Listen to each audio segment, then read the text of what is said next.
Так что Карабах – это Азербайджан. И восклицательный знак. И Нагорный Карабах, и все прилегающие к нему районы являются неотъемлемой частью территории Азербайджанской республики.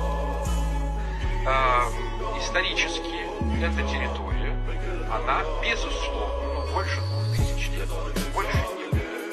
И редко какая территория другая в мире так долго кому-то принадлежит, она принадлежит Armянам.